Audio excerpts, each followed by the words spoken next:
ஓமதழையில்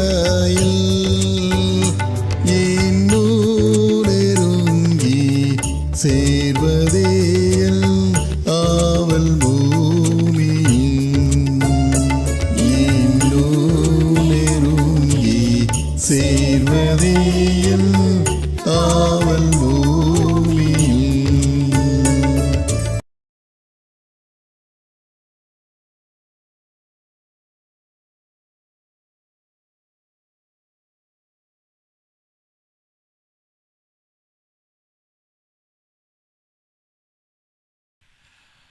ஹல்லேலூயா, ஹல்லேலூயா.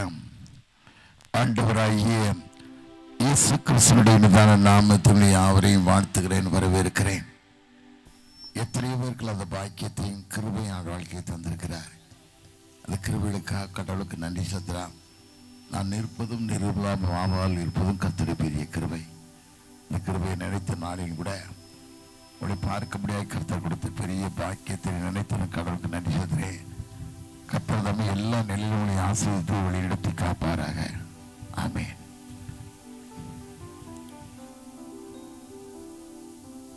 எந்தன் கல்மலையானவரே,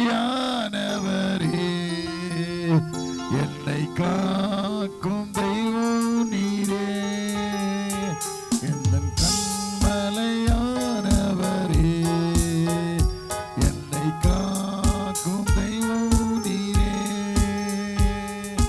வல்லமை மாட்சிமை நிறைந்தவரே, மகிமைக்கு பாத்திரரே. வல்லமை மாட்சிமை நிறைந்தவரே, மகிமைக்கு பாத்திரரே. ஆராதனை உமக்கே, ஆராதனை உமக்கே, ஆராதனை உமக்கே, ஆராதனை உமக்கே, ஆராதனை உமக்கே, ஆராதனை உமக்கே, ஆராதனை உமக்கே, ஆராதனை உமக்கே.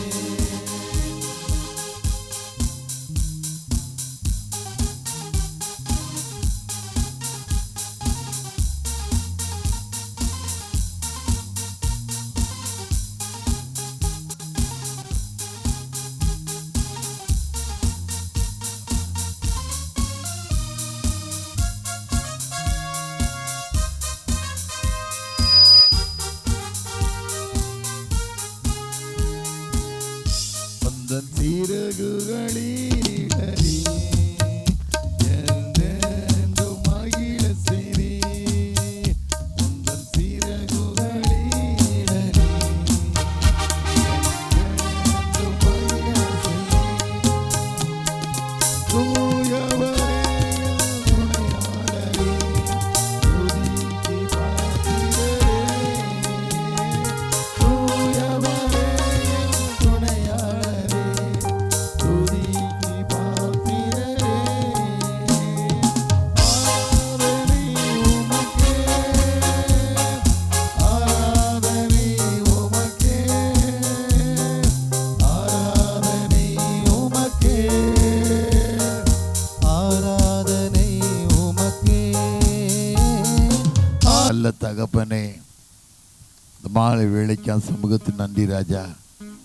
எத்தனையோ பேர்கள் அந்த பாக்கியத்தையும் கிருபையும் வாழ்க்கை தந்தீங்கப்பா. அந்த கிருபைகளுக்காக கடவுளுக்கு நன்றி ராஜா. அடையார் மறைத்து வெளிப்படுங்க. வந்திருக்கிற மக்களுக்கு ஒரு ஆறுதலான வார்த்தையை தாங்க.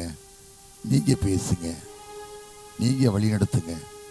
இயேசுனி இனிய நாமத்தில் ஜெயங்கிருக்கிய நல்ல பிதாவே, ஆமேன், ஆமேன், ஹல்லேலூயா.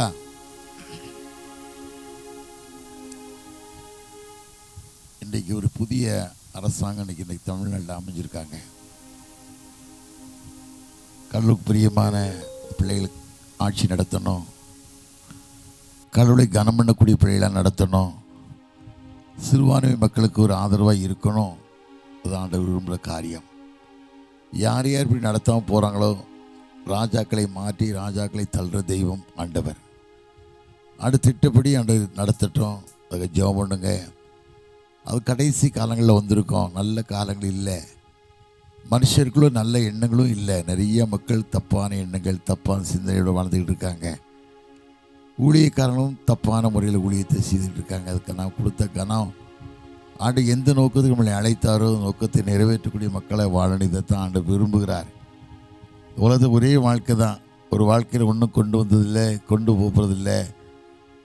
வாழ்கிற வாழ்க்கை தேவனுக்கு பிரியமான வாழ்க்கையாக, தேவனுக்கு சாட்சியுள்ள வாழ்க்கையாக வாழணும். அதுதான் ஆண்டு விரும்புகிறார்.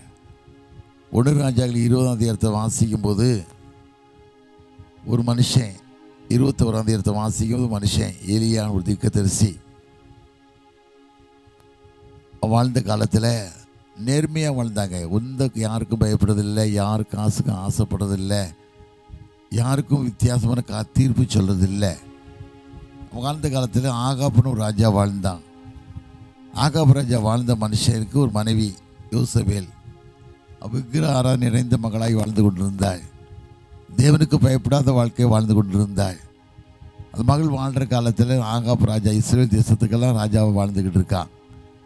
ராஜாவை வாழ்ந்த காலத்தில் வீட்டு பக்கத்தில் ஒரு தோட்டத்தை தனக்கு ஆசைப்பட்டு தோட்டத்தோட முதலாளியாக நாபாத்தை கூப்பிட்டு, எப்போ தோட்டத்தை எனக்கு தரியா, எனக்கு தந்தேன்னா உனக்கு வேறு தோட்டம் தரேன், அல்லது நம்ம பணம்லாம் தரேன்னு சொல்லி கேட்டான். நியாயமாக கேட்டுக்கலாம், எப்படியோ கேட்டுக்கலாம்.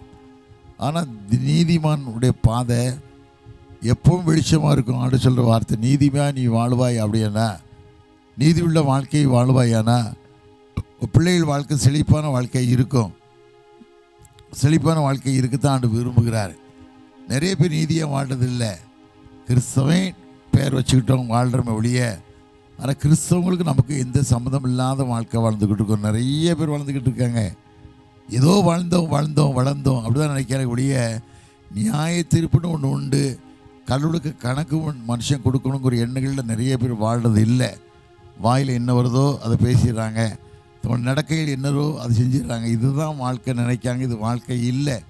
நீ வாழ்கிற வாழ்க்கை தேவனுக்கு பிரியமான வாழ்க்கையாக இருக்கணும், ஆண்டவரை தேடுகிற வாழ்க்கையாக இருக்கணும். அதை ஆண்டு விரும்புகிறார்.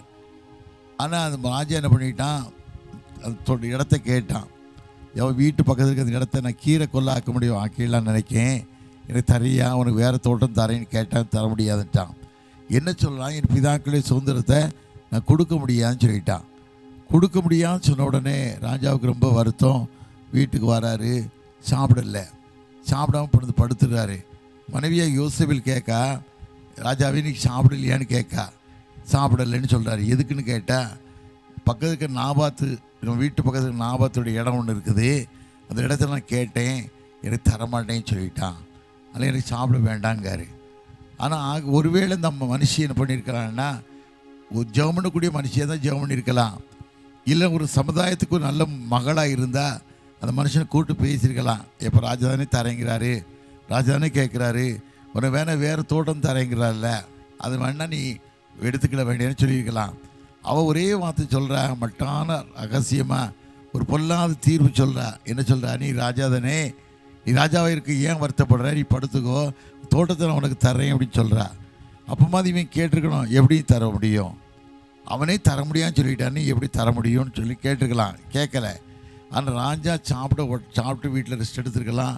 அந்த நேரத்தில் அந்த மனுஷி என்ன பண்ணியிருக்கா, உடனே இந்த ஊருக்கு மக்களுக்கு லெட்டர் எழுதிடுறா. என்ன சொல்லிடுறா, ராஜாவையும் தேவனையும் தூஷித்தான்னு சொல்லி அவனுக்கு விரோதமாக சாட்சியக்கூடிய பேலியாள் மக்களை எழுப்பி விட்டு சாட்சி சொல்ல சொல்லி, ஊரில் கூப்பிட்டு அவர் சாட்சி சொல்ல சொல்லி, ராஜாவையும் தேவனையும் தூஷித்தான்னு சொல்லி அவனை கல்லெறிஞ்சு கொண்டுருங்கன்னு சொல்கிறா. அதேவன் நடந்து போன உடனே அவன் செத்து போகிறான். நாபாத் மனுஷன் செத்து போகிறான். ஆனால் தேவன் நீதி உள்ள தேவன். ஆண்டு ஒரு நாள் பொய் சொல்ல மனிதன் அல்ல, மனமாற மனுபுத்திரம் அல்ல, சொல்லியும் செய்யாதிருப்பாரோ அந்த வார்த்தையை நிறைவேற்றக்கூடிய தெய்வ மனுஷன். ஆண்டவர் என்னைக்கு யாரையும் கைவிடவே மாட்டார். அது ஏழையுடைய காஷ்டத்தை பார்த்தா ஒரு நீதிமான மனுஷன் வாழ்வான்னு சொன்னால் வாழ்க்கை எந்த குறையும் இருக்காது, எந்த கஷ்டம் இருக்காது, எந்த வேதனையும் இருக்காது. நிறைய நீதியுள்ள வாழ்க்கை நிறைய பேர் வாழ்றதில்லை. கிறிஸ்தவன்னு சொல்லி வாழ்ந்துக்கிட்டு இருப்பாங்க. அவங்களுக்கு நீதிக்கும் ரொம்ப தூரம் அவங்களுக்கு சம்பந்தமே கிடையாது, நீதி இல்லாமல் வாழ்ந்துவாங்க. அப்படி வாழக்கூடிய மக்கள் நிறைய பேர் இருக்காங்க. கொன்று உடனே செத்து போயிட்டான். செத்து போட்ட உடனே யோசேப்பு வந்து சொல்கிறா, தான் புருஷனை கூப்பிட்டு சொல்கிறா, ஐயா அவன் செத்து போயிட்டான், இந்த உலகத்தில் இல்லை, நீ எடுத்துக்கோன்னு சொல்கிறான். அந்த தோட்டத்தை எடுத்துக்க போகும்போது இந்த சத்தம் ஆண்டவர் சந்நிதிக்கு போகுது. ஆண்டவர் அங்கிருந்து என்ன சொல்கிறாருன்னா, பொல்லாத மனுஷனாகி ஆகாப்பை பார்த்தியா, ஒரு நீதிமான கொலை பண்ணிட்டான் பார்த்தியா, கொண்டுட்டான் பார்த்தியா அப்படின்னு ஆண்டவர் சொல்கிறாரு. சொன்ன உடனே அவனை போய் சந்திக்க போகிறான். தீர்க்கதரிசி எலியா சந்திக்க போகிறான். சந்திக்க போகும்போது தான் ராஜா அவனை போத்து கேட்கான், நீ ஒன்று என்னை கண்டுபிடிச்சாயா, என் பகையனே விரோதியேன்னு கேட்குறான். என் விரோதியேன்னு கண்டுபிடிச்சியாடா கேட்கான். அப்போ தான் அவன் கேட்குறான், தீர்க்கதரிசி எலியா கேட்குறாரு, பொல்லாப்பு செய்யணும் விட்டு போட்டாய். இன்றைக்கி பொல்லாப்பு செய்தாங்க விட்டு போடக்கூடிய மக்களை நிறைய பேர் வாழ்ந்துக்கிட்டு இருக்காங்க. பொல்லாப்பு செய்யக்கூடிய மக்களை எவ்வளோ பேர் வாழ்ந்துக்கிட்டு இருக்காங்க. எத்தனை பாசிங் பிறை இருந்தாலும் சரி, எத்தனை விதமான கிறிஸ்தவனாக வாழ்ந்துக்கிட்டாலும் சரி, கிறிஸ்தவனாக வாழ்ந்துக்கிட்டு இருந்தாலும் சரி, நீ கோயிலில் தினமும் ஒரு நாளைக்கு 5 தரம் இல்லை 10 தரம் வந்து முழங்கால் பண்ணிட்டு போனாலும் சரி, ஒரு இருதயம் கடவுளுக்கு பிரியமில்லாத இருதயமாக இருக்கக்கூடாது. நேர்மையான இருதயமாக இருக்கணும். கர்த்தருக்கு பயப்படக்கூடிய இருதயமாக இருக்கணும். கர்த்தருக்கு சாட்சியுள்ள இருதயமாக இருக்கணும். அதை தான் ஆண்டு விரும்புகிறார். ஏதோ வாழ்ந்தவனு கிடையாது. இந்த உலகத்தில் ஒன்றும் கொண்டு வந்ததில்லை.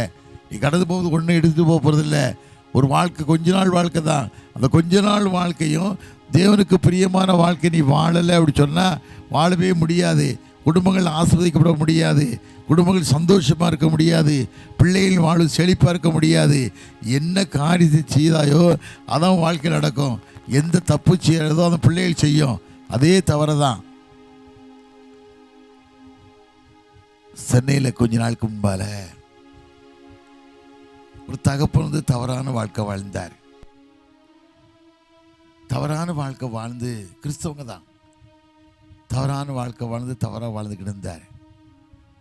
அப்படி மூத்த மகள் என்ன செய்தான்னு சொன்னால், தவறான பாதைக்கு போயிட்டா. தவறான பாதைக்கு போயிட்டு திருமணம் பண்ணிட்டா. ஒருத்தர் கூப்பிட்டு திருமணம் பண்ணி வீட்டுக்கு யாருக்கும் சொல்லலை. தகப்பன் கேட்டு வருத்தப்பட்டார். என் சொத்துக்கெல்லாம் உனக்கு கிடையாது, ஒன்றும் கிடையாது, நீ தவறாக போயிட்டே அப்படின்னு சொல்கிறாரு. அந்த மகள் தகப்பனை பார்த்து சொல்கிறா, நீ யோக்கியமாக வாழியா, எங்கள் அம்மாவுக்கு எத்தனை விதம் துரோகம் பண்ணேன், எங்கள் அம்மாவுக்கு எத்தனை விதம் ஏமாத்தினேன், நீ யோக்கியமாக வாழ்ந்தியா, நீ வாழ போய் நானும் வாழுவேன். அந்த பிள்ளை கேட்குறான். அந்த பிள்ளை அதை தான் கேட்பா. நீ யோக்கியமாக வாழலை அப்படின்னு சொன்ன, நீ சரியாக வாழன்னு சொன்னால் பிள்ளைகள் வாழ்க்கை சீர் இருக்காது. வேதத்தில் வாசிக்கும் இல்லை, சங்கீதம் 128 வாசிக்கும் போது, கர்த்தருக்கு பயந்து வழி நடக்கணும் பாக்கியவான், உன் கைகளையும் பிரயாசத்தை சாப்பிடுவாய், உனக்கு பாக்கியம் நன்மை உண்டாயிருக்கும். உன் மனைவி வீட்டோனும் கனதிலும் திராட்சை செடியை போலவும் பிள்ளைகள் பந்தியச்சிட்டு ஒலியுமர கன்றுகளைப் போலும் இருப்பார்கள். இதோ கர்த்தருக்கு பயப்படுற மனுஷன் இவ்விதமாய் ஆஸ்வதிக்கப்படுவான். கர்த்தர் சீயோன் ஆஸ்வதிப்பார். இஜீவனுள்ள நாளெல்லாம் எருசலேமின் வாழ்வினை காண்பாய். நீ ஒரு பிள்ளைகளையும் எருசலேமுடைய சமாதானத்தையும் காண்பாய்னு வேதத்தில் வாசிக்கமே. வாழ்க்கை சீருள்ள வாழ்க்கை இருந்ததா, சீருள்ள வாழ்க்கை இருக்குதா? அதுதான் எத்தனை யோசித்து பார்க்கணும். எத்தனை முறை கோயிலுக்கு வந்தாலும் சரி, எத்தனை காணிக்கை கொடுத்தாலும் சரி, எத்தனை ஆலயங்களை கட்டாலும் சரி, எத்தனை போதகரை நேசித்தாலும் சரி, வாழ்க்கை கடவுளுக்கு சீரில்லாத வாழ்க்கை இருக்கக்கூடாது. வாழ்க்கை சீரில்லாத வாழ்க்கை இருந்தால் உனக்கு வாழ்க்கையில் ஒரு ஆசீர்வாதமே கிடைக்காது. வாழ்ந்த காலங்கள் போதும், வாழ்ந்த இனியாவது மனம் திரும்ப அப்படி சொல்ல. மனம் திரும்பு. எத்தனை குடும்பங்களுக்கு தண்ணி, எத்தனை குடும்பம் டாஸ்மார்க் கடையில் போய் எத்தனை தண்ணி அடிக்கக்கூடிய மக்கள் எத்தனை பேர் வாழ்ந்துக்கிட்டு இருக்காங்க, எத்தனை பேர் வாழ்ந்துக்கிட்டு இருக்காங்க. எவ்வளோ வேதனை, எவ்வளோ வேதனையான காரியங்கள், எவ்வளோ கஷ்டமான காரியங்கள். இப்போ கூட நாங்கள் மாஞ்சோலில் போயிட்டு வரேன், சர்ச்சுக்காக போயிட்டு வரேன். கேம்பஸில் அழகாக எங்கள் வண்டியை 4 வண்டி போனால் அழகாக செக் பண்ணி அனுப்புகிறாங்க. வரும்போது இறங்கிட்டோம். ஒரு வண்டி மாட்டி நிற்கிது. என்ன கேட்டால் தவறாக சாராயத்தை குடிச்சிட்டாங்களாம். 10,000 ஃபைன், 20,000 ஃபைன் கொடுத்துருக்காங்க. ஒரு வண்டி, எங்கள் வண்டி இல்லை, இன்னொரு வண்டி. நான் யோசித்து பார்த்தேன், எவ்வளோ மக்கள் வீணான வாழ்க்கை, வீணான காரியத்தை வீணான காரியத்தை தங்களோட வாழ்க்கையை சீரழிச்சிட்டு வாழ்ந்துக்கிட்டு இருக்காங்க. இது வாழ்க்கை இல்லை. ஒரு வாழ்க்கை தான் உலகத்துக்கு ஒன்றும் கொண்டு வந்ததை கொண்டு போகிறதில்லை. ஆனால் நீ வாழ்கிற வாழ்க்கை தேவனுக்கு பிரியமான வாழ்க்கையாக இருக்கா? தேவனுக்கு சாட்சியுள்ள வாழ்க்கையாக இருக்கா? மகிமை செலுத்தக்கூடிய வாழ்க்கையாக இருக்குதா? அதை யோசித்து பாரு. அதுதான் ஆண்டு கேட்குறாரு. வழி கடவுளுக்கு பிரியமாக இருக்கணும். வேதத்தில் வாசிக்கும் இல்லை, நீதிமொழிகள் 16 எடுத்து வாசிக்கும் போது, உன்னுடைய வழி கர்த்தருக்கு பிரியமாக இருந்தால் சத்துருக்களும் உனக்கு நன்மை செய்வாங்க, உன்னை சம்மதிப்பாங்க. சத்துருக்களும் தீங்கு செய்ய மாட்டாங்க. உன் வழி கர்த்தருக்கு பிரியமில்லாத வழியாக இல்லை. எத்தனையோ பேர் வாழ்க்கையில் பாருங்கள், 1 சென்ட் இடத்துக்காக கோடிக்கணக்கான ரூபாய் செலவழிச்சது மாத்திரமல்ல, சுப்ரீம் கோர்ட் வரைக்கும், டெல்லி வரைக்கும் போய் போகிறாங்க. கூட பிறந்த அண்ணங்க தான், கூட பிறந்த அண்ணன் தங்கச்சி தான். எவ்வளோ வேதனை, எவ்வளோ கஷ்டமான காரியங்கள், எவ்வளோ கண்ணீர் நிறைந்த வாழ்க்கை. வேதத்தில் வாசியம் இல்லை. பலிபீடத்தில் காணிக்கை செலுத்த வரும்போது சகோதரன் பேர் குறை உண்டுன்னு காண்பாயானா, பலிபீடத்தில் காணிக்கை வச்சுட்டு சகோதரன் ஒப்புரவாகி சகோதரிட்ட ஒப்புரவாகி வந்து காணிக்கையை செலுத்து. கண்ணு முன்னா இருக்க சகோதரன் நேசியாதவன் காணாத இருக்க கடவுள் ஒரு நாள் நேசிக்க முடியாது. கடவுள் இங்கேயே இருக்கா, நீ இங்கேயே வாழ்ந்துக்கிட்டு இருக்க. நீ பண்ணுறலாம் தப்பு, பண்ணுறலாம் ஈத்தனம். கூட உடன்பது சகோதரி ஏமாத்துற, சகோதரி ஏமாத்துற, தகப்பனை ஏமாத்துற, தாயை ஏமாத்துற. பொல்லாத பணம் உன் வாழ வைக்காது, உன் வாழ்க்கையை ஆசிர்வித்து கொடுக்காது.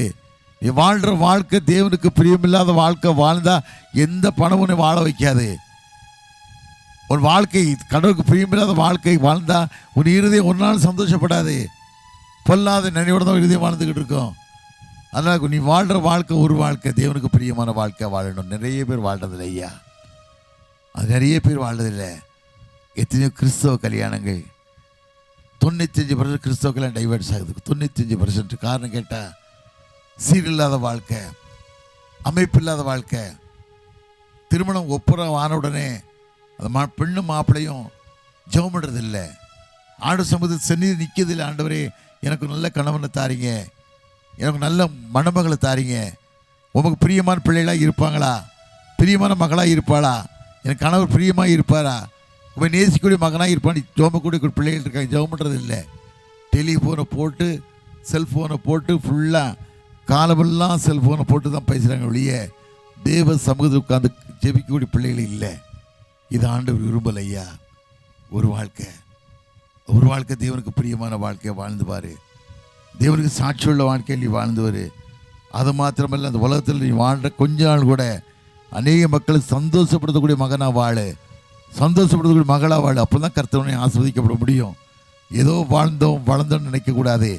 ஒரு திருமண காரியத்துக்கு நான் தலையிட்டேன், திருமண தலையிடலை, பெண்ணு மாப்பிள்ளை சீரலைன்னு கேள்விப்பட்ட உடனே தாய் அழுதாங்க. மாப்பிள்ளை பெற்ற தாய் ரொம்ப கண்ணி விட்டு அழுதாங்க. காரணம்னு கேட்டேன். மருமகள் சொல்கிறா மாமியார் இருக்கக்கூடாதுன்னு சொல்கிறா. ஐயா என்ன ஏசி நான் எங்கே போக முடியும்னு கேட்டு மகள் அழுதா. உடனே காரியத்தை நினச்சி யோசனை பண்ணி பார்த்துட்டு தேவ சமுதிரம் வச்சேன். ஆண்டதை கேட்கணும், ஆண்டதை சொல்லணும், விடுதலை. நிறைய பேர் பொய் சொல்லுவாங்கல்ல, நம்மகிட்ட ஒரு காரியம் சொல்லுவாங்க, நாங்கள் உள்ளத்தின் ஆழத்தில் அவங்க உண்மையாக இருப்பாங்கன்னு சொல்ல முடியாதுல்ல. விசாரித்து பார்த்தா அந்த மாமியார் மேலே தகராறு. உண்மை இல்லை. எவ்வளோ கேவலமான வாழ்க்கை நீ வாழ்ந்துக்கிட்டு இருக்க.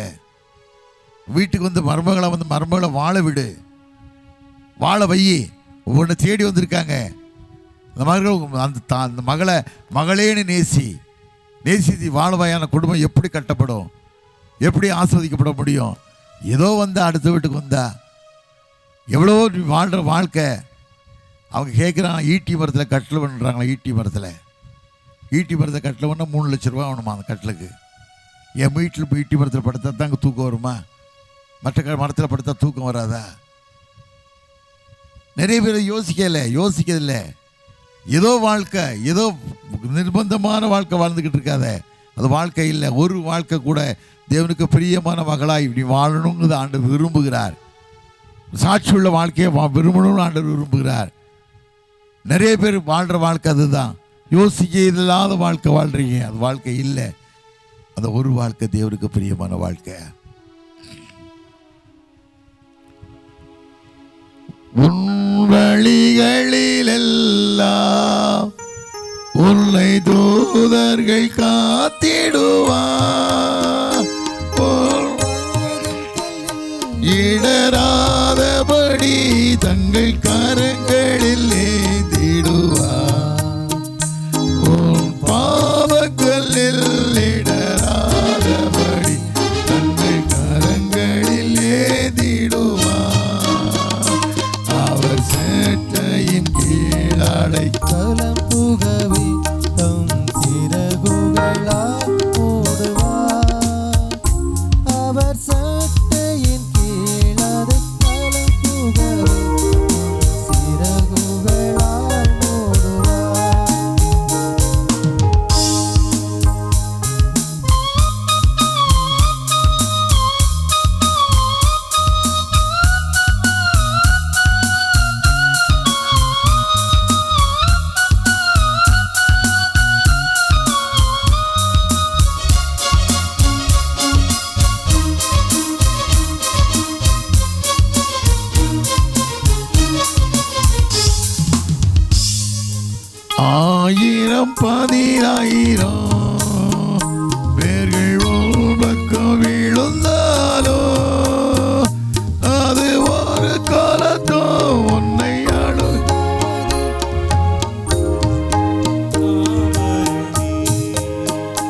அது ஒரு காலத்தோ உன்னை அணுகிடாதே. உன் தேவனில் தாவரமே, அவர் சேட்டையின் கீழ் அடைக்கலம் புகவே தம் சிறகுகளால் மூடுவார். அவர் சேட்டையின் கீழ் அடைக்கலம் புகவே தம் சிறகுகளால் மூடுவார்.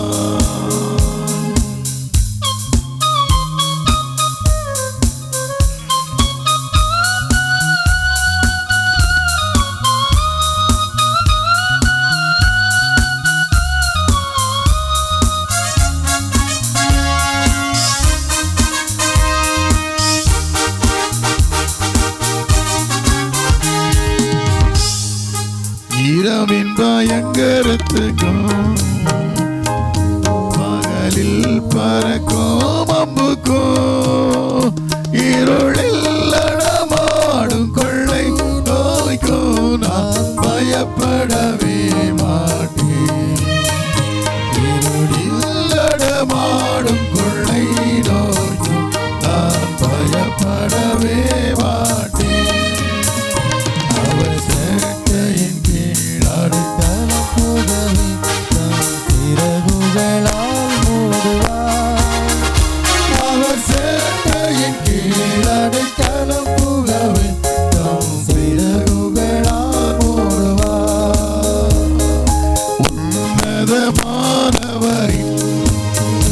உயர் மறைவீரும் இரவல் சர்வ வல்லவரின் நிழலில் தங்குவார். இது பரமசிலாக்கியமே,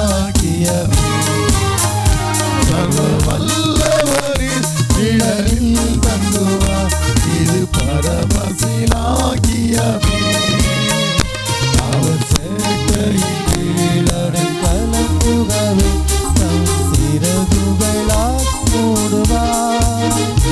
அவர் சேட்டையின் கீழ் அடைக்கலம் புகவே தம் சிறகுகளால் மூடுவார். அந்த தெய்வத்துடைய மறைவில் வாரதில்லை, ஆண்டவருடைய பாதத்தில் காத்திருக்கிறதில்லை. எனக்கு தெரிஞ்ச நண்பர் ஒருத்தர் ஜோசப்னு ஒரு தம்பி, ஒரு அண்ணன், என்ன வயசு தான், என்னோட வயசு இருக்கும். ஸ்டேட் பேங்கில் வேலை பார்த்தாரு. ஸ்டேட் பேங்கில் வேலை பார்க்கும்போது எல்லா மொழியும் அவருக்கு தெரியும். ஹிந்தி தெரியும், இங்கிலீஷ் தெரியும், எல்லா மொழியும் தெரியும். பலவிதமான மண்ணை, பயங்கரமான நாலேஜ், எல்லாருக்கும் உதவி செய்வார், எல்லாருக்கும் உதவி செய்வார். ஆனால் தன் வாழ்க்கை சீரில்லை. அவங்க அம்மாவுடைய பிரக்கரணிப்படி ஃபாதராக படிக்கணும்னு சொல்லி சேர்ந்துட்டார். 9 வருஷம் படிக்கணும். திருச்சியில் எங்கேயும் சேர்ந்துருக்காரு. 1 வருஷம் அவர் வாழ முடியலை.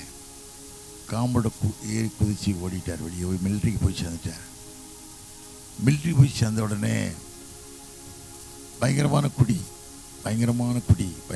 குடியிட வந்துட்டார். வந்து மிலிட்ரியில் வேலை பார்த்து கொஞ்ச நாள் கழிச்சு எங்கே திருமணம் பண்ணி 3 பிள்ளைகள், ஒரு பெண் பிள்ளை, 2 ஆண் பிள்ளைகள். பிறந்து மனைவியும் திருச்சியில் மனைவியும் அனுப்பிட்டு சிலையில் வந்து குடியேறினார். ஆண்டு சொன்ன வார்த்தை, மனுஷன் தனிமையாக இருப்பது நல்லதில்லை, அவனை ஏற்ற துணை ஏற்படுதுன்னு சொல்லி ஆண்டவர் ஏதேதோட திருமணத்தை ஆரம்பித்து கல்யாணம் பண்ணி கொடுத்தார். எதுக்கு? புரிஞ்சு வாழ்றதுக்கா? தப்பு செய்து வாழ்றதுக்கா? இது வாழ்க்கை இல்லை. நான் ஒரு நாள் பார்த்துட்டு யோசனை பண்ணி, நம்ம நியாயத்தை சொல்லணும், நியாயமாக செய்யணும்னு சொல்லி, உன் நிலைமை என்ன, ஏன் இப்படி ஆனேன்? ஆனால் ஒரு காரியம் தெரிஞ்சுக்கிட்டேன், கடவுளுக்கு ஊழியத்துக்கு ஒப்பு கொடுத்த மனுஷன் கடவுள்கிட்ட விலகி ஓடும்போது ஆண்டவர் விட மாட்டார்ல. நீ ஒருவேளை உலகத்தை யாரையும் வேணாலும் ஏமாற்றணும், ஆண்டவர் ஏமாற்ற முடியுமா? உலகத்தை யார் வேணாலும் யாருக்கு வேணாலும் சொல்லுவாங்களாம், கண்ணில் மிளகாத்தூள் அள்ளி போட்டு ஓடிடலான்ட்டு. ஆண்டவர் ஏமாற்றலாமா? அப்படியே கண்கள் உலகம் முழுவதும் சுற்றிக்கிட்டு இருக்குது. ஒருத்தர் தப்ப விட மாட்டார் ஆண்டவர், ஒருத்தர் தப்ப முடியாது. அதான் சாபம்னு நினச்சிக்கிட்டேன். ஆண்டவர் ஊழியத்தை தண்டி போதான் சாபம்னு நினச்சி, நம்மளால ஏன்ற முறையில் அந்த மகளை அவன் மனுஷனோட சேர்த்துடணும்னு சொல்லி ஏன் பண்ணி நிறையா அவருடைய வாழ்க்கையை அணிஞ்சு புரிஞ்சு திருச்சியில் அவர் எங்கே இருக்காருன்னா அருமையான இடத்தை தேடி போனேன். நல்ல மிஷினரி அவர் தான் பெரிய மிஷினரியாக திருச்சி பாலக்கரையில் தேடி போய் வீட்டை கண்டுபிடிச்சிட்டேன். வீட்டை கண்டுபிடிச்சா அந்த அம்மா கதவு திறக்கலை என்கிட்ட பேசலை. காரணம் இந்த மனுஷனுடைய பேச்சு வார்த்தையை எடுத்து மனுஷனுக்கு நான் வந்திருக்கேன்னு தெரிஞ்ச உடனே என்னை பார்க்க மாட்டேன்ட்டாங்க. கிட்டத்தட்ட 4 மணி நேரம் ரோட்டில் நின்னேன். நிறைய பேர் சொல்லியிருக்காங்க, யாரும் உங்களை தேடி வந்து 4 மணி நேரம் நிற்கிறாரே அப்படின்னு சொல்லி அவங்களுக்காக யோசனை பண்ணி கதவை திறந்து எனக்கு மெதுவாக கூப்பிட்டாங்க. என்னன்னு கேட்டாங்க. நான் சொன்னேம்மா, உன்னை நீ அண்ணனாக நினச்சிக்கிட்டாலும் சரி, அப்பாவை நினச்சிக்கிட்டாலும் சரி, எப்படி நினச்சாலும் சரி, கிறிஸ்தவ வாழ்க்கை சரிக்கூடாதுமா. என்ன உலகத்தில் ஆண்டவர் தான் உண்மையாக வாழ்ந்தார். வேதத்தில் வாசிக்கும்போது யோவான் 8:46 வாசிக்கும்போது என்கிட்ட பாவலர் யாரும் எனக்கு குற்றப்படுத்த முடியும் கேட்ட ஒரே அவதாரம் தெய்வம் இயேசு மட்டும்தாம்மா. உலகத்தை எந்த அரசியல்வாதியும் கேட்கல, எந்த தலைவரும் கேட்கல, யாரும் கேட்க முடியாது. ஏன்னா உலகத்தை யாரும் உண்மை கிடையாது, ஆண்டவரை தவிர உண்மை கிடையாது. அதனால தான் வேதத்தில் வாசிக்கும்ல, யோவான் 8 வாசிக்கும்போது ஒரு மகளை, விபச்சாரத்தை கைப்பிடிச்ச மகளை பரிசெயர் சதிசெயர் கொண்டு ஆண்டவரை கொண்டு விட்றாங்கல்ல.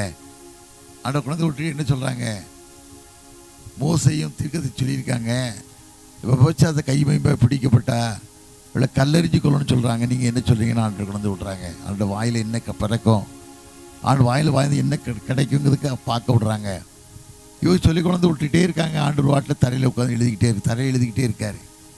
சில பேர் கேட்பான்ல, நான் கேட்கவே உங்களுக்கு செவிடுதா காது கேட்காதா, நீ சொல்லக்கூடாதா, ஏன் சொல்ல. அவர் பார்த்துக்கிட்டே இருந்தார். ஒரே வார்த்தை சொன்னார், உங்ககிட்ட பாவம் இல்லாதவன் கல் எடுத்துடுறான்னார். அவ்வளோதான். கீழே பார்த்தா அவன் சொன்ன பாவம், அவன் என்னென்ன தப்பு பண்ணான், எங்கே வேசித்தனம் பண்ணான், எவ்வளோ இத்தனை குடியை கெடுத்தான், எவ்வளோ வேதனைப்படாத, அவ்வளோ பாவத்தை ஆண்டு எழுதிட்டார். எழுதின உடனே அவர் என்ன பண்ணார், அவன் அப்படியே கல்லை போட்டு அப்படி போயிட்டான். ஒன்றும் சொல்லாமல் போயிட்டான், ஒதுங்கி போயிட்டான். இந்த சிறிய உட்காந்துருக்கா. ஆண்டு சொன்ன, நானும் ஒன்று ஏந்திருக்க முடியாது, இனி பாவம் செய்யாதப்போ. இதுதான் வாழ்க்கை. ஆண்டவரை தவிர யாரும் உண்மையான ஆளு உலகத்தில் இல்லை. நான் இல்லை. யார் இருக்காங்களே இல்லை, நான் இல்லை. உண்மையான மனுஷனாக இல்லை. அப்போது நம்ம வாழ்க்கை எப்படி இருக்கணும், கடவுள் சீருள்ள வாழ்க்கை இருக்கணும். பரிசுத்தம் இல்லாமல் யாரும் தேவனை தரிசிக்க முடியாது, தேவனை அடைய முடியாது, தேவனை பார்க்க முடியாது. குடும்பத்தில் பரிசுத்தம் இல்லாமல் குடும்பம் ஆசீர்வாதமாக கிடைக்காது. நீ பரிசுத்தமாக வாழன்னு சொன்னால் பிள்ளைக்கு நல்ல மாப்பிள்ளை கிடைக்காது. நீ பரிசுத்தமாக வாழ்ந்தால் வீட்டுக்கு நல்ல மருமகள் வர முடியாது. நீ ஆண்டவர் சமூகத்தை ஒப்பு கொடுக்கணும். ஒப்பு கொடுத்து அவன்கிட்ட கேட்கணும், ஆண்டவரே இல்லை பாருங்க ஐயா, என்னை பாருங்க ஐயான்னு கேட்கணும். இன்னைக்கு நிறைய பேர் வாழ்க்கை அப்படி தான் ஓடிக்கிட்டு இருக்குது. நிறைய பேர் வாழ்க்கை தான் ஓடிக்கிட்டு இருக்கு. தான் நீதிமான் போல வாழ்கிறாங்க. சில பேர் சொல்லுவாங்கல்ல, யோக்கியம் வரான் வீட்டில் செம்பெடுத்து வைப்பாங்க. வீட்டுக்கு போனால் யோக்கியம் வீட்டுக்குள்ளே வரான், செம்பெடுத்து உள்ள வைப்பாங்க. எதுக்குன்னா அடிச்சுட்டு போயிடுவாங்கிறதுக்காக, எடுத்து தூக்கிட்டு போயிடுவாங்கிறதுக்காக. நிறைய பேர் வாழ்ந்துக்கிட்டு இருக்கான். அதான் உண்மை இல்லாத வாழ்க்கை. அது கிறிஸ்தவங்கிட்ட தான். மற்றவங்ககிட்ட கூட கொஞ்சம் பயப்படுறான். அதாவது என்ன தெய்வம் கொன்றும், தெய்வம் நம்மளை பார்க்கும், தெய்வம் நம்மளை அடிச்சிரும்னு நினச்சி பயப்படுறான். இவனுக்கு எந்த அறிவும் கிடையாது. காரணம் கேட்டால் சிஎஸ்ஐ போனால் காணிக்கப்பட்டால் சரியாக போன நினைக்கான். ஆர்சிக்கு வந்தால் ஃபாதர்கிட்ட சொன்னால் பாவம் நம்ம அறிக்கை பண்ணால் சரியாக போச்சு சொல்லி அலைஞ்சிக்கிட்டு இருக்கான். அது வாழ்க்கை இல்லை. அந்த மட்டும் பேச ஆரம்பிச்ச உடனே அப்படி கண்ணீர் அழுதாங்க. பேச ஆரம்பிச்ச உடனே அழ ஆரம்பிச்சாங்க. நான் அழட்டோன்னு விட்டுட்டேன். 3 மணி நேரம் ஏங்கி அழுது அங்கே உடம்புல உள்ள உடம்பெல்லாம் காட்டினாங்க. பாருங்கள், எத்தனை இடத்துல சூடு பார்த்தீங்களா, சிகரெட்டை வச்சு சுட்டு என் உடம்பை பார்த்தீங்களா, சூடு பார்த்தீங்களா. 8 மணிக்கு மீன் வாங்கிட்டு வருவார். 8 மணிக்கு மீன் வாங்கிட்டு வந்து எனக்கு குழம்பு வச்சு கொடுப்பார். குழம்பு வச்சு வச்சுட்டு, ஐயா வாங்க சாப்பிடன்னு சொல்ல, மீன் குழம்பு அப்படியே தூக்கி என் உடம்புல ஊற்றிடுவார், என் தலையில் ஊற்றிடுவார். எத்தனை வேதனை ஐயா. நான் கேட்டேன், 3 பிள்ளை பெற்று எடுத்துக்கு ஏமானே, அதில் பெரியோட பிறந்த குழந்தைகள்னு சொன்னாங்க அந்த அம்மா. எனக்கு ரொம்ப வேதனையாக போச்சு, ரொம்ப கஷ்டமாக போச்சு. ஆண்டவர், இந்த பிள்ளைகள் மனம் திரும்ப மாட்டாங்களா? இவங்க மனம் திரும்ப மாட்டாங்களா? என் பிள்ளைகள் மனம் திரும்ப மாட்டாங்களா? ஒரு சாட்சி உள்ள வாழ்க்கை வாழ முடியாதா? சாட்சி இல்லாத வாழ்க்கை வாழணுமா? இதைத்தான் நினச்சி பார்க்கேன். நிறைய பேர் வாழ்க்கையை பார்க்கேன். ஒரு வாழ்க்கை சீரில்லைம்மா. யாரையும் நம்ம பார்க்க முடியாது. நம்ம வாழ்க்கை சீர் இருக்கா அதைத்தான் பார்க்கணும். என் வாழ்க்கை சீர் இருக்குதா? என் வாழ்க்கை உண்மை இருக்கா? என் வாழ்க்கை உண்மை கிடையாது. நான் இயற்கையாக நான் வாழ்ந்துக்கிட்டு இருக்கேன். திருட நான் வாழ்ந்துக்கிட்டு இருக்கேன். ஆனால் ஒவ்வொரு நாட்களும் ஆண்டு சமூகத்தை கண்ணி விட்டு அழுறேன். ஆண்டு என் வாழ்க்கை சீரெல்லாம் போனதுக்காக நீங்கள் மன்னிங்க ஐயான்னு சொல்கிறேன். மன்னிங்கன்னு சொல்கிறது மாத்திரமல்ல, என் வாழ்க்கையை தொடுங்க ஐயா, என் வாழ்க்கையை தொடுங்க ஐயா. நீங்கள் அதனால தான் எத்தனையோ பேர் வாழ்க்கையில் நமக்கு ஆண்டு ஆசீர்வாதத்தை தர்றார். யார் வீட்டுக்கு போனால் வீடு ஆசீர்வதிக்கப்படணும். ஏன்? ஒரு வாழ்க்கை சீருள்ள வாழ்க்கை இருக்கணும். யார் வீட்டுக்கு அது போகும்போது ஆண்டு கேட்கணும், ஆண்டவரே என் பாவம் அந்த வீட்டை தொடரக்கூடாது, நான் செய்த அக்கிரம வீட்டை தொடக்கூடாது, நான் செய்த அநியாயம் வீட்டுக்கு தப்பு கொண்டு வரக்கூடாது. நிறைய பேர் வாழ்க்கை சீரில்லாத வாழ்க்கை, அது வாழ்க்கை இல்லையே இல்லை. ஒரு சுனேமியால் ஒரு மனுஷி வாழ்ந்தா பார்த்தீங்களா? வேதத்தில் வாசிக்கும் போது 2 ராஜாக்கள் 4:9 வாசிக்கும் போது புருஷன்ட்டு சொல்லுவா, தீர்க்கதரிசி எலிசா வீட்டில் போய் தங்கியிருப்பார். தங்க கூடுவா, சொல்லுவா, இவர் பரிசுத்தவான் என்று காணுகிறேன், இவர் பரிசுத்தவான் என்று காணுகிறேன். ஆண்டவரே இவர் பரிசுத்தவான் சொல்லி தன் புருஷன்ட்டு சொல்கிறா, எப்போ வேணாலும் நம்ம வீட்டை தங்கட்டும், ஒரு நாற்காலியை போடுவோம், குத்துக்களுக்கு வைப்போம், ஒரு மேலையை கட்டும்னு சொல்லி கூடுவாளே. நான் நினச்சி பார்ப்பேன், நம்ம வாழ்க்கை சீருள்ள வாழ்க்கை இருக்கா? அப்படி பரிசுத்தம் சொல்லக்கூடிய வாழ்க்கை இருக்கா? ஒரு எலிசா தீர்க்கதரிசி போல ஒரு பரிசுத்தமான வாழ்க்கை வாழ முடியுமா? ஆண்டவர் நினைச்சா இந்த வாழ்க்கை சீர்படுத்தினா வாழ முடியும். பரிசுத்தம் முடிஞ்ச வரைக்கும் வாழ்க்கையில் பரிசுத்தமாக வாழணும். முடிஞ்ச வரைக்கும் பரிசுத்தமெல்லாம் பரிசுத்தம் வாழ்ந்தன்னா குடும்பங்கள் கட்டப்படும், ஆலயங்கள் கட்டப்படும், திருச்சபைகள் கட்டப்படும், அநேக மக்கள் மனம் திரும்புவாங்க. முடிஞ்ச வரைக்கும் ஆண்டு கேட்கணும், ஆண்டவரே எங்கள் வாழ்க்கை பிரியமான வாழ்க்கை இருக்க கிருபை தாங்க ஐயா, கிருபை தாங்கன்னு கேட்கக்கூடிய மக்களை வாழ்றோமா? நிறைய பேர் நினைக்கிறதில்லை. நான் நிறைய காரியம் நினைச்சு பார்ப்பேன். அப்போஸ்தலர் 5ஆம் அதிகாரத்தை வாசிக்கும் போது அனனியா சப்ரால் ஒரு 2 பிள்ளைகள். அனனியா புருஷன், சப்ரால் மனைவி. அந்த காலத்தில் பேதுரு பெரிய தீர்க்கதரிசி, தேவனுக்கு பிரியமான மனுஷனாக வாழ்ந்து இருந்தார். இந்த கல்லின் மேல் சபையை கட்டுவேன்னு ஆண்டு சொன்னார். இந்த கல்லின் மேல் சபையை கட்டுவேன்னு சொன்னார். ஏன்னா பேதுரு ஆண்டவர் அப்படி அழைச்சார். வேதத்தில் வாசிக்கும் இல்லை. யோவான் 21ஆம் அதிகாரத்தில் வாசிக்கும் போது 15, 16, 17 வசனங்களை வாசிக்கும் போது ஆண்டு கேட்பார்ல, யோனாவின் குமாரன் சீமோனே, இவர்களில் அன்பா இருக்காயா, என்கிட்ட அன்பா இருக்கான்னு கேட்டு கண்ணீர் விட்டு அழுவார்ல. ஆண்டு சொல்லும், ஆண்டவரே உங்க நேசிக்கணும் அறிவீரம்மா, என் ஆடுகளை மேய்ப்பாயாக. 2வது கேட்பாரு, யோனா குமார் சீமோனே என்னை நேசிக்கிறியான்னு கேட்பாரு. ஆண்டவர் நேசிக்கணும் அறிவீருமா, என் ஆடுகளை மேய்ப்பாயாக பாரு. 3வது முறை கேட்கும்போது அவன் அழுவான். பேதுரு அழுவார். பேதுரு அழும்போது சொல்லுவார், நீ வயது உள்ளவனாக இருக்கும்போது உன் அறையை நீயே கட்டி கொண்டு உனக்கு இஷ்டமான இடத்துக்கு போவ. வயதாகும்போது வேறொரு அறையை கட்டுவான், உனக்கு இஷ்டமில்லாத இடத்துக்கு நடத்தி சொல்லுவான். இப்படிப்பட்ட மரணத்தால் நீ மறிக்க போகிறாய் என்று ஆண்டவர் வெளிப்படுத்துவார். இப்படிப்பட்ட மரணத்தை மறிக்க போய் சொல்லி ஆண்டவர் வெளிப்படுத்துவார். கிறிஸ்துக்கு பின் 62ஆம் வருஷத்தில் எருசலேமுக்குள்ள ஆண்டு பேதுரு போறாரு. பேதுரு போனவங்க ரத்த காட்டி நடக்குது. பிள்ளைகளாம் மோதி கொலை செய்யப்படுறாங்க. ஈரோராஜா காலத்தில் ரத்த ஆறு ஓடுது, எருசலேமில் ஓடுது. பேதுரு உள்ளே போக முடியல. உள்ளே போய் எட்டி பார்த்தோடி வெளியே வராரு. வெளியே வரும்போது ஏசப்பா கேட்காங்க, என்ன மகனே நீ போகலையா, என்ன போகலையான்னு கேட்கும்போது பேதுரு பார்க்காரு. அந்த காட்சி, சிலுவை காட்சியை பார்க்காரு.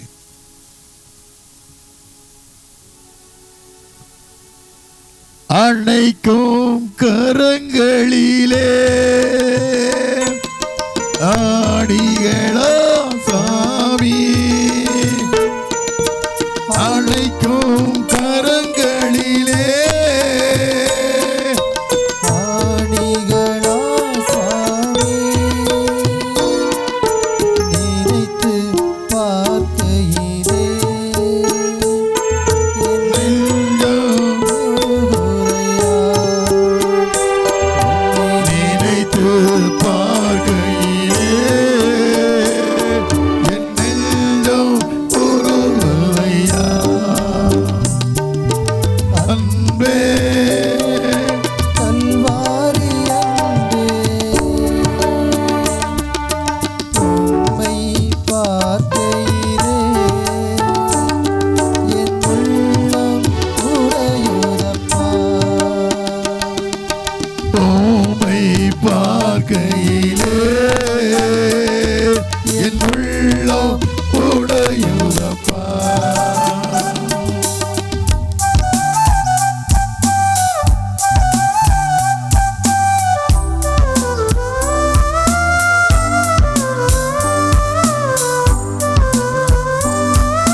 தாகம் தாகம் என்றே எனக்காய் ஏங்கிருந்தீ தாகம் தாகம் என்றே எனக்காய் ஏங்கி நின்றீர். பாவங்கள் சுமந்தீர். பரிகார பலியானீர். எங்கள் பாவங்கள் சுமந்தீ பரிகார பலியாய் அன்பே கல்வாரி அன்பே உம்மை பார்க்கையிலே என் உள்ளம் உடையுதப்பா உம்மை பார்க்கையிலே என் உள்ளம் உடையுதப்பா.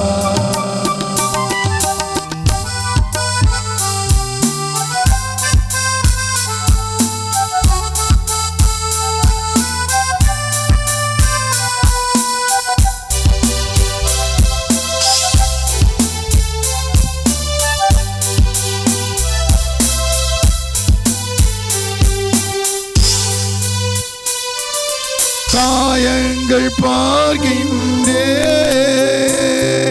கண்ணீர் வடிக்கின்றே. காயங்கள் பார்க்கின்றே கண்ணீர் வடிக்கின்றே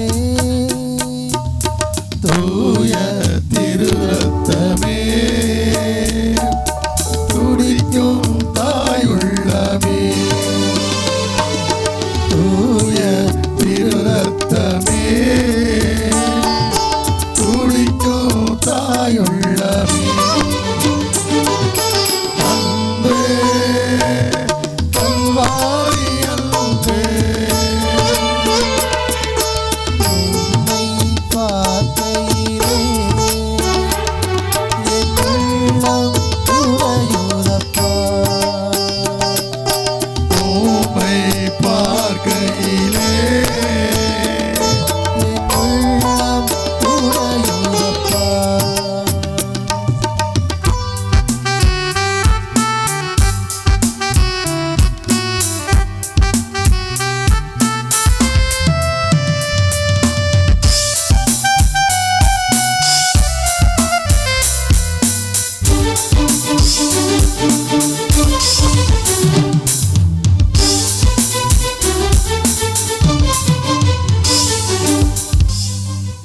நெஞ்சிலே ஓரூற்று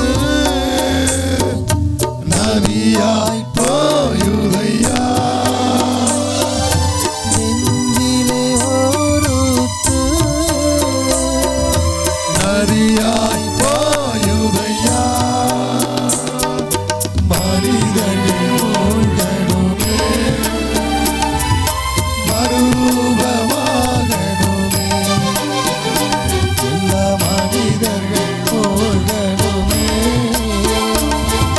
மறுரூபமாகணுமே அன்பே கல்வாரி அன்பே உம்மை பார்க்கையிலே எல்லாம் உடையுதப்பா. உம்மை பார்க்கையிலே எல்லாம் உடையுதப்பா. உம்மை பார்க்கையிலே எல்லாம் உடையுதப்பா. இந்த காட்சியை பேதுரு பார்த்த பிறகு அவர் இருக்க முடியல, உள்ள போயிட்டாரு. ஏசப்பட சொல்றப்பா இல்லை சிலுவையில் அறைய நான் ஒப்பு கொடுக்கேன். உள்ள போயிட்டாரு. என்ன பண்ணா தெரியுமா? தலைகீழ அடிச்சாங்க. சிலுவையில் தலைகீழ அடிச்சாங்க. அந்த பேதர் மத்தியில் தான் கொண்டாந்து அனனியா சப்ரா கொண்டு பொதுவான ஊழியத்துக்கு சொத்தை விற்று கொண்டு பணத்தை வைக்க போகிறாங்க. பணத்தை வைக்க போகும்போது இந்த அனனியா சப்ரா என்ன செய்கிறாங்க? மனைவி அறிய ஒரு பகுதியை வஞ்சித்து வச்சுக்கிட்டான் மனுஷன். பேதுரு கேட்காரு, இவ்வளோ தான் விற்றீங்களான்னு கேட்காரு. ஆமாம், அவ்வளோ தான் கேட்காரு. பேதுரு சொல்கிறாரு, சொத்தை விற்கிறதுக்கு உமனந்தான், விற்று பெறும் உமனந்தான், ஏன்னந்து வேலை செய்கிறேன்னு கேட்டார். வேற ஒன்றும் எல்லாம் சொல்லியிருக்க மாட்டார். விற்று பெறும் உமனந்தான், விற்கவனே உமனந்தான். நிறைய பேர் அப்படி தான் நினைக்காங்க. திருச்சபை காரியம்னா அது கிறிஸ்தவ காரியம்னு சொன்னால் இன்னைக்கு கிறிஸ்தவன் தான் விரோதியாக இருக்கான். மற்ற மக்களாவது கொஞ்சம் யோசிக்காங்க. தேவனுடைய ஆலயத்தை பார்த்து வணக்கம் பண்ணுறாங்க. ஒரு வணக்கம் பண்ணி தலையிலுக்கு துண்டு எடுத்துட்டு குடிஞ்சு வணங்குறாங்க. கிறிஸ்தவன் தான் விரோதியாக இருக்கான். திருச்சபை கட்டப்படக்கூடாது, திருச்சபைக்கு எப்படி கட்ட முடியாது, அந்த திருச்சபை எப்படி கட்டலாம், எப்படி கட்ட விட்டுறேன் பாரு. அவனுக்கு விட்ட மக்கள் வாழ்கிற இதெல்லாம் ஒரு சாபையா, குடும்பத்து சாபம். உன்னால முடியலையா ஒதுங்கிரு, உன்னால முடியலையா தூரம் ஒதுங்கிரு. யாரை கட்டுறாங்க அவ்வளோதான். நீ இல்லைன்னா நான் இல்லைன்னா ஆலயம் கட்டப்படும். ஆண்டவர் சிஸ்டம் அதுதான். நான் இல்லைனாலும் சரி, நீ இல்லைனாலும் சரி, யார் இருந்தாலும் சரி, ஆண்டோடைய ஆலயம் கட்டப்படும். யாரும் தடுக்க முடியாது. அவனுடைய காலத்தில் நேர்த்தியாக நடக்கும். இந்த வார்த்தை கேட்டவுடனே அனனியா செத்து போகிறான். பேதுரு கேட்டான்ல, அவன் பணம் தாண்டை ஏன்டா திருட்டு வேலை செய்கிறான்னு கேட்டான். கேட்டிருப்பாரு, நம்ம என்ன பேசியிருப்பாரு. உடனே கீழே செத்து போயிட்டான். செத்து போன பிறகு 3 மணி நேரத்துக்கு பிறகு மனைவி சப்ளால் அறியாமல் உள்ள வாரா. உள்ள வந்து பேதுரு கேட்காரு, சொத்தை இவ்வளோ தான் விற்றீங்களான்னு கேட்காரு. ஒரு வார்த்தை கேட்காரு. ஆமாம், அவ்வளோதான். அவளும் போய் சொல்கிறான். அவள் வீடு தான். புருஷன் அடக்கம் பண்ண கால் வீட்டுக்குள்ளே வரலையே பாவி, நீ இந்த மாதிரி பண்ணிட்டியே. என்னமோ பேசியிருப்பார்ல, இவளையும் கொண்டு போய் அடக்கம் பண்ணுங்கன்னு சொன்னார். நீ அப்படிப்பட்ட ஜட்ஜ்மெண்ட் இன்னைக்கு இருக்கும்னா பயப்படுவான் மனுஷன். நீ அப்படி ஜட்ஜ்மெண்ட் இல்லை. கிருபையின் காலம். ஆண்டோட சமூகத்தை பார்த்துக்கலாம்னு நினைக்காம வேண்டாம். தவறாக யாரையும் சொல்லாதீங்க. யார் வேணாலும் ஆண்டோடைய யார் நியமிச்சுக்காரோ அவங்க தான் கட்டுவாங்க. தாவீது ராஜா எவ்வளோ சிரமப்பட்டு ஆலயத்தை கட்ட வந்தார். எவ்வளோ சிரமப்பட்டு வேதத்தில் வாசிக்கிறோம். ஒரு நாளாகும் 22:14 வாசிக்கும் போது 1,00,000 தாளந்து பொண்ணை சேகரித்தேங்காரு, 10,00,000 தாளந்து வெள்ளி சேகரித்தேங்காரு, இன்னைக்கு கிடைக்காது வெண்கலத்தை சேர்த்த இரும்பு சேர்த்தேங்காரு. சேர்த்துட்டு சொல்கிறாரு, இந்த ஆலயத்தை கட்ட போகிறேங்காரு. ஆண்டு சொல்ல கட்ட முடியாதுன்றார். ஏங்கன்னா அநேக ரத்தத்தை சிந்திட்டேன், அநேக பாவத்தை பண்ணிட்டேன், நிறைய பேர் பட்டயத்தில் கொலை பண்ணிட்டேன், உங்களை கட்ட முடியாது. மகன் சாலமன் தான் கட்டுவான்னு சொல்கிறாரு. அதுக்காக சாலமன் ஒதுக்கி ஓட்டிகிட்டு போயிட்டார, அதுக்காக குறை சொல்லிட்டு போயிட்டார. அவர் வேதத்தில் மறுபடியும் வாசிக்க பார்க்கும்போது 1 வாசிக்கும் போது, என் ஆலயத்துக்காக என் சொந்த பொண்ணையும் தவிர வெள்ளி என் சொந்த பொண்ணையும் வெள்ளியும் கொடுக்கினாரு. அதான் வாழ்க்கை ஆசிர்வதிக்கப்பட்ட வாழ்க்கையாக மாறுந்தது. வேதத்தில் வாசிக்கும் இல்லை. அப்போஸ்தலர் 13:22 வாசிக்கும் போது, பின்பு அவரை தள்ளி, யாரை தள்ளி? சவுலை தள்ளி ஈசாயின் குமார் தாவீதை ராஜாவாக ஏற்படுத்தி எனக்கு சித்தமெல்லாம் செய்வான்னு சொன்னது மாத்திரமல்ல, தாவீதை நீ இருதயத்துக்கு ஏற்றவனாய் கண்டேன் சொல்றாரு. இருதயத்துக்கு ஏற்றவனாய் கண்டேங்காரு. நான் ஒவ்வொரு நாள் காண்டு கேட்கறது, ஆண்டவரே உடைய இருதயத்துக்கு ஏற்ற மனுஷனாக மாறணும், உடைய இருதயத்துக்கு ஏற்ற மனுஷனாக மாறணும். என் வாழ்க்கை அப்படித்தான் இருக்கணும், என் வாழ்க்கை அப்படித்தான் இருக்கணும். உடைய இருதயத்துக்கு ஏற்ற மனுஷனாக வாழணும், சாட்சியுள்ள வாழ்க்கை வாழணும், மகிமை செலுத்தக்கூடிய வாழ்க்கை வாழணும். ஒவ்வொரு நாட்கள் கேட்கறது தான். இன்றைக்கு நிறைய பேர் அப்படித்தான். சிஎஸ்ஐயாக இருக்கட்டும், ஆர்சியாக இருக்கட்டும், குறை சொல்லக்கூடிய மக்கள் நிறைய பேர் இருக்காங்க. குறை சொல்லக்கூடிய மக்கள் நிறைய பேர் இருக்காங்க. தயவுசெய்து குறை சொல்லாது, யாரையும் குறை சொல்ல. ஆண்டவர் பார்த்துக்குவார். ஆண்டு அதோட காலத்தை நேர்த்தி ஆண்டு நடத்துவார். அவன் உப்பு தின்னு உப்பு தண்ணி குடிக்க தானே செய்யணும். பாவம்னு அனுபவிச்சு தானே தீரணும். அதை மனசில் போட்டுருங்க. ஆண்டவர் பார்த்துக்கிடுவார். அவ்வளோதான். அதை மனசில் வச்சுக்கோங்க. யாரையும் குறை சொல்ல வேண்டாம்.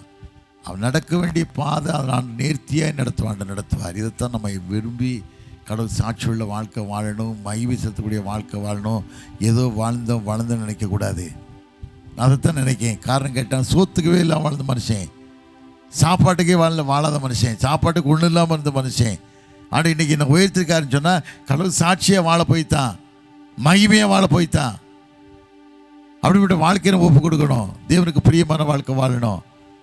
எல்லா பரத்தில் பார்த்துக்கிடுவோம். ஆண்டவர் சமூகத்தை பார்த்து கொள்ளப்படும். ஆபிரகாமுக்கு 99 வயசில் மகன் பிறக்கான். ஈசாக்கு பிறக்கான் 99 வயசில். 99 வயசில் பிறக்க மகன் ஆண்டுன்னு சொல்லி கேட்குற பார்த்தீங்களா? அது என் 22 வாசிக்கும் போது உன் நேசகுமாரன் ஏகபுத்திரன் ஒரே ஒரு மனுஷன் எனக்கு வந்து பலியிடுறாங்க. ஆபிரகாம் அப்படி சொல்கிறாரு. 99 வருஷமாக காத்திருந்துருக்கான், ஒரு பையனை பெற்றெடுக்கான், எனக்கு கொண்டு வந்து பலியிடுங்காரு. அவரை ஒரு வார்த்தை சொல்லலை, மனைவிட்ட கேட்கல. மனைவிட்ட கேட்டால் என்ன சொல்லியிருப்பா? உங்கள் வயசானவர் நீங்கள் போக வேண்டியதுதான், என் மகன் போக முடியாது, என் மகனை பலியிட முடியாது. சாராளுக்கு இப்போ 89 வயசு, ஆபிரகாமுக்கு 99 வயசு. சாராளுக்கு ஆபிரகாமுக்கு 10 வயசு தான் வித்தியாசம். அவரை எதையும் கேட்கல, மகனை அழைச்சிட்டு போகிறாரு. மகனை அழைச்சிட்டு போகும்போதே கொஞ்சம் தூரம் போகும்போதே வேலைக்காரர்கிட்ட சொல்கிறாரு, எப்பா பிள்ளையும் நானும் ஆண்டு சொன்ன வார்த்தையில் மூர்வ மலையில் பழகிட்டு வரேன்ப்பா, நீங்கள் இருங்க அப்படின்னு சொல்லிட்டு போகிறாரு. கடந்து கொஞ்சம் தூரம் போகும்போது ஈசா கேட்குறான்ல, தகப்பனேன்னு கவலை கொடுக்கா. அவன் மகனே என்ன ராஜான்னு கேட்கான். ஒருவேளை தகப்பன் நிலகுழிஞ்சிருக்கலாம், இவ்வளோ வயசு மகனை கொண்டு வெளியிட போகிறோமே நினச்சி அதுன்னு நினைக்கல. ஈசா கேட்குறான்னா, ஐயா பலியிட போகிறோம், வேலைக்காரங்களை உட்கார சொல்லிட்டீங்க, நீ வர வேண்டாம்னு உட்கார சொல்லிட்டீங்க, நம்ம போகிறோம், கத்தி இருக்கு, நெருப்பு இருக்கு, கட்டெல்லாம் இருக்குது ஐயா, ஆட்டுக்குட்டி எங்கன்னு கேட்கான். ஆட்டுக்குட்டி என்னன்னு கேட்கான். ஆண்டு என்ன சொல்லாரு? அப்புறம் என்ன சொல்லாரு? தேவனுடைய பருவத்தில் பார்த்து கொள்ளப்படும் யோகாவீரே. அதுதான் விசுவாசம், அதுதான் விசுவாசம். என்னை ஜீவ பலியா ஒப்புவித்தே ஏற்றுக்கொள்ளும் இயேசுவே, என்னை ஜீவ பலியா ஒப்புவித்தே ஏற்றுக்கொள்ளும் இயேசுவே, அன்னை தந்தை உந்தன் சன்னதி முன்னின்று, அன்னை தந்தை உந்தன் சன்னதி முன்னின்று சொன்ன வாக்கு தத்தம் அல்லது இப்போதே எல்லை ஜீவ பலியா ஒப்புவித்தே ஏற்றுக்கொள்ளும் இயேசுவே.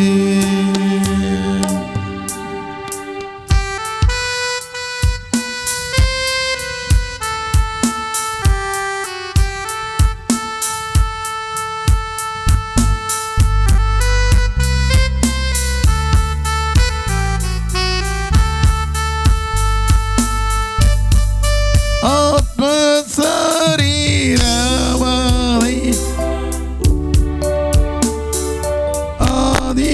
ஆதீனமாக்கி வைத்தே, ஆத்மசரீரமாய்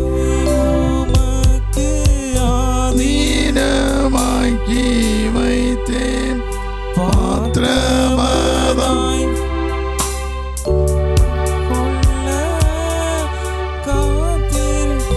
கருணை செய்தேவா, என்னை ஜீவ பலியா ஒப்புவித்தேன் ஏற்றுக்கொள்ளும் இயேசுவே.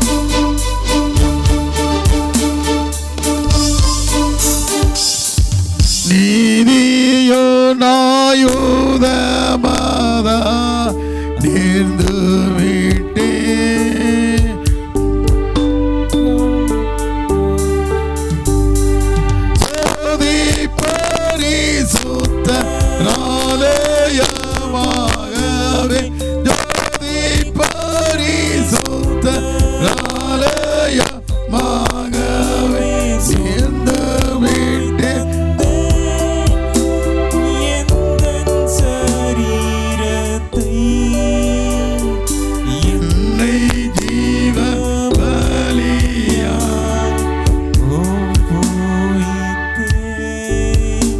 ஏற்றுக்கொள்ளும் இயேசுவே.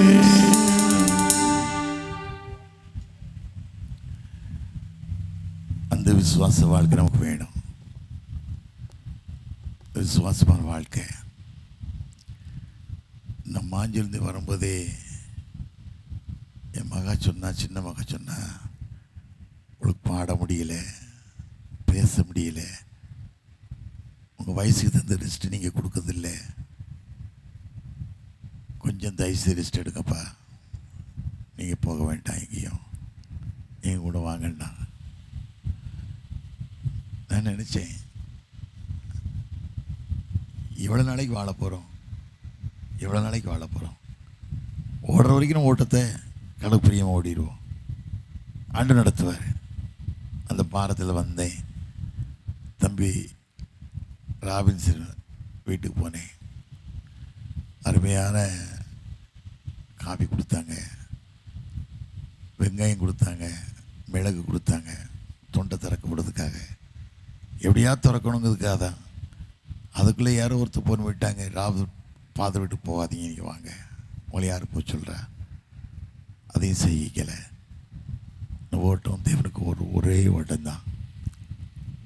தேவனுக்கு மையமுள்ள ஓட்டம் ஓடணும், சாட்சி உள்ள ஓட்டம் ஓடணும். வாழ்க்கை காலங்கள் மாறிக்கிட்டு இருக்குது. யாருக்கு எப்போ என்ன நடக்க சொல்ல முடியாது. அரசாங்கம் இப்படி ஓடிச்சு பார்த்தீங்களா? இதே மாதிரி தான் ஒரு புயல் மாதிரி. இந்த காலத்தில் நம்மளும் புயலாக சேர்ந்து கடவுளுக்கு சாட்சியாக வாழணும். ஏன்னா நம்மளோட வாழ்க்கை காலங்கள் லூக்கா 13 வாசிக்கும்போது 8, 9, 10 வருஷங்களை வாசிக்கும்போது ஒரு மனுஷன் திராட்சை தோட்டத்தை வச்சுருக்கான், நடுவே ஒரு அத்தி மரத்தை வச்சுருக்கான்.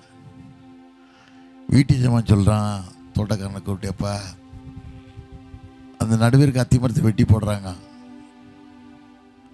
எதுக்குன்னு கேட்டால் 3 வருஷமாக நீ இந்த மரத்துக்கு தண்ணி ஊற்றுற வெட்டுற உரம் போடுற, ஒரு கனி கூட கொடுக்கலையே, ஏன்டா அந்த மரம் இருக்குது, வெட்டி போடுங்க. அப்போ தோட்டத்துக்காரன் சொல்கிறான், ஐயா எஜமான், இந்த வருஷமும் இருக்கட்டும் ஐயா, இந்த வருஷமும் இருக்கட்டும் ஐயா, அதுக்கு நான் எரு போடுறேன். ஸ்பெஷலாக கவனிக்க. சில பிள்ளைங்க படிக்கலைன்னா கடைசி பீச்சர் வச்சுருவாங்க. இல்லைன்னா சில வாத்தியார் ரொம்ப இன்ட்ரெஸ்டடாக என்ன செய்வாங்க, பையனை கூப்பிட்டு நல்ல இன்ட்ரெஸ்டாக நடத்தி பையனை தக்க வச்சுருவாங்க. சில பேர் மூடணும்னு சொல்லி ஒதுக்கி வச்சுருவாங்க. ஒதுக்குன்னு குப்பை மாதிரி தான் இருக்கும். வேறு வழி இல்லை. சுனாமி போல் ஒரு எக்ஸாம் ஆல் பாஸ் கொடுத்தா தான் அந்த பிள்ளைகள்லாம் பாஸ் பண்ணணும். மறுபடியும் பாஸ் பண்ண வழி இருக்காது. அப்படி ஒதுக்கிடுவாங்கல்ல.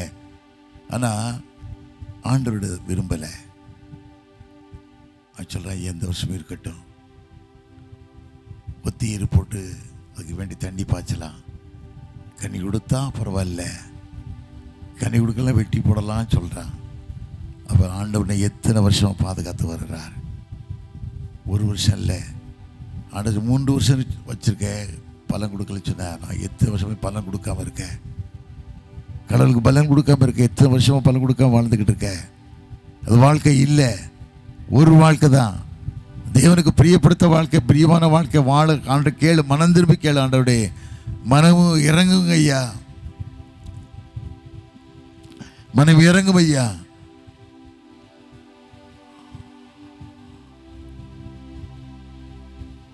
ஆண்டவருடைய கேளுங்க, மனமாருங்க. சும்மா வந்தோம், கோயிலுக்கு வந்தோம், ஆண்டவர் பார்த்தோம், வராதிங்க. கொஞ்சமாவது மனம் பாருங்க, கொஞ்சமாவது மனம் மாறுங்க. குணத்தை விட்டு மாறுங்க. என் வாழ்க்கை சீர்தா தான் நான் அடுத்தவங்களை குறை சொல்ல முடியும். வாழ்க்கை சீர் இருக்கா பாருங்க. யாரையும் குறை சொல்லாதீங்க, யார் மேலேயும் பாவத்தை போடாதீங்க. ஆண்டவர் தான் தஞ்சம், ஆண்டவர் தான் வழிநடத்த முடியும். ஒரு எண்ணத்தில் வாழுங்க. உங்கள் தரத்திரங்கள் மாறும், கஷ்டங்கள் மாறும். சில வீட்டில் தருத்திரம் மாறலை, வேதனை மாறுதில்லை, கஷ்டம் மாறுதில்லை. ஏன் மாறுதில்லை? வாழ்க்கை சீர் இல்லாமல் போகிறதுனால தான். ராயனுடைய ராயனுக்கும் தேவனுக்கு செலுத்திப்பாரு. சில பேர் என்ன கேட்பாங்க, நீங்கள் இருக்கீங்க கொடுக்கீங்கன்னு கேட்கணும். ஒன்றுலாம் வாழ்ந்த மனுஷன் கடவுள் கொடுக்க போய் தான் ஆண்டு என்ன வழி நடத்திருக்காரு. நீ கொடுத்து பாரு. வேதத்தில் வாசிக்கும் இல்லை, மளிகை 3:10 வாசிக்கும் போது என் ஆலயத்தில் ஆகாரம் உண்டாயிருப்பதுக்கு உங்கள் தசமகலம் கொண்டு பண்டசலந்து போடு, அப்படி வானத்தின் பலகனை திறந்து இடங்கொள்ளாமற் போக மாட்டோம், நீ ஆசிர்வதியம் இப்பயும் நீ சோதித்து பாரு சொல்றாருல்ல. அந்த ஆண்டவர் தேடின்னு சொன்னா வாழ்க்கை சீர் இருக்கட்டும். அன்னைக்கு ஒரு மலையாள பிரசங்கர் வந்திருந்தார், என்ன பார்த்தாரு. பார்த்துட்டு ஒரு செய்தியை கேட்டேன்.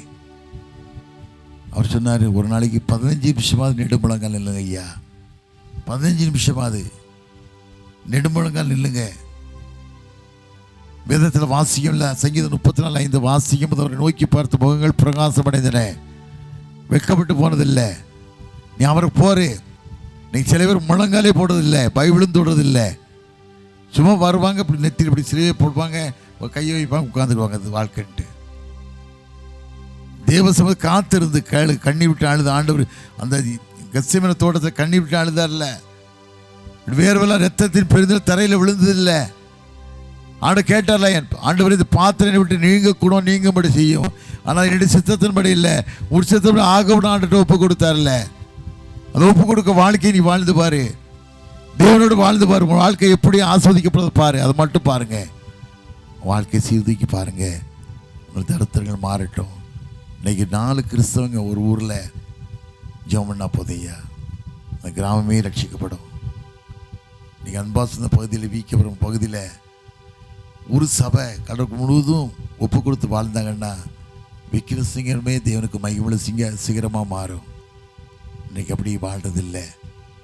அவன் கெட்டு போனால் பரவாயில்ல, நான் செத்தா பரவாயில்ல, அப்படி நினச்சி வாழ்ந்துக்கிட்டு இருக்காங்க. அது வாழ்க்கை இல்லையா? தேவனுக்கு பிரியமாக வாழலாமா? தலையில் தாழ்ச்சி ஒன்றுமா எல்லாரும் ஒரு நிமிஷம் எழும்பலாமா? ஆண்டவரையும் கரங்களோடு இருக்கிட்ட ராஜான்னு கேட்கலாமா?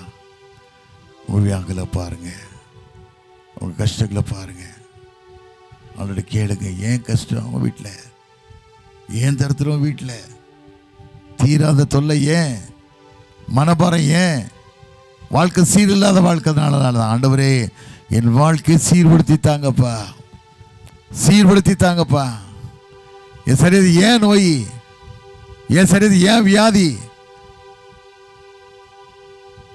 வேதத்தில் வாசிக்கும் இல்லை, யாத்திராம் 7:15 வாசிக்கும் போது எகிப்திற்கு வரக்கூடிய கொடிய ரோகம், எகிப்து தேசத்தில் வரக்கூடிய கொடிய ரோகம் மேலே அணுகுவது ஆண்டு சொன்னார்ல, வியாதி ஒன்று விட்டு விலக்குவேன்னு சொன்னார்ல. அந்த வார்த்தை எங்கே? எலிசா கேட்டான்னா, எலியாவின் தேவன் எங்கே? அந்த வார்த்தை எங்கன்னு கேளுங்க. ஆண்டவன் வழிநடத்த போகிறார். உன் கண்ணீரை காண்கிற தெய்வம் ஒருத்தர் உண்டானா இயேசு மாத்திரம் தான் ஐயா, வேற யாரும் இல்லையா. கண்ணீர் கண்ணு விடுதலை தரக்கூடிய ரட்சகர் ஒருத்தர் உண்டான இயேசு மாத்திரம் தான். அவர் தான் சிலுவைக்கு போனார், யாரும் சிலுவைக்கு போல. அவர் தான் தன்னை நொறுக்கும்படியாக ஒப்பு கொடுத்தார். தன்னை ஒடுக்கப்பட்டது மாத்திரமல்ல, துடிதுடித்து வாழ்ந்த வாழ்க்கை பார்க்கையா. வாழ்க்கை நினைச்சு பாருங்க. ஆண்டவரே அந்த கல்வியை பார்க்க, சிலுவை பார்க்க கிருபை தாங்கன்னு கேட்கலாமா? அருளாதர் நாமமதில் ஒரு மனமாய் உருகி தொழுகின்ற நேரமெல்லாம் எழும்பிடுவார் நடுவில். நாம் எழுகின்ற நேரமெல்லாம் எழும்பிடுவார் நடுவில். அருளாத நாமமதில் ஒரு மனமாய் தொழுகின்ற நேரமெல்லாம்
ஒரு மனமாயுருகி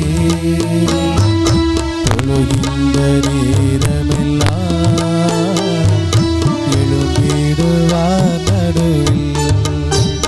நாம் தொழுகின்ற நேரமெல்லாம் எழும்பிடுவார் நடுவில்.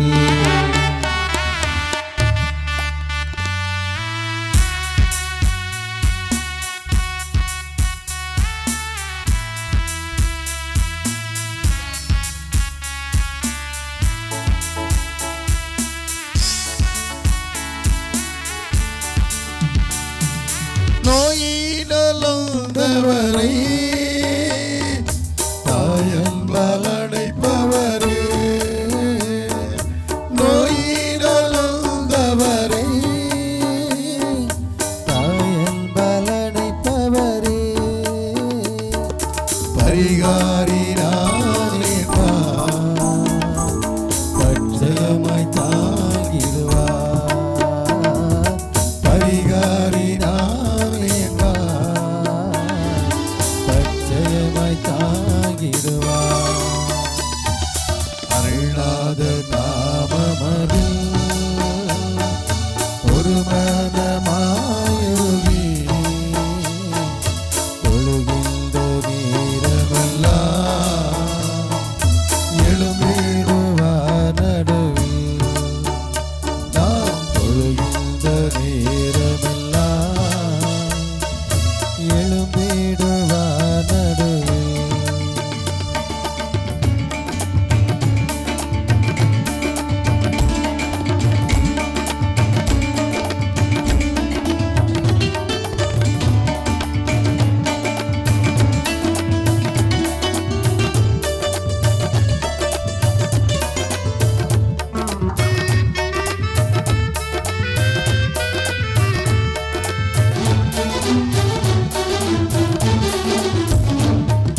மாயையில் மயங்கினோரை கை தந்து காப்பவரே, மாயையில் மயங்கினோரை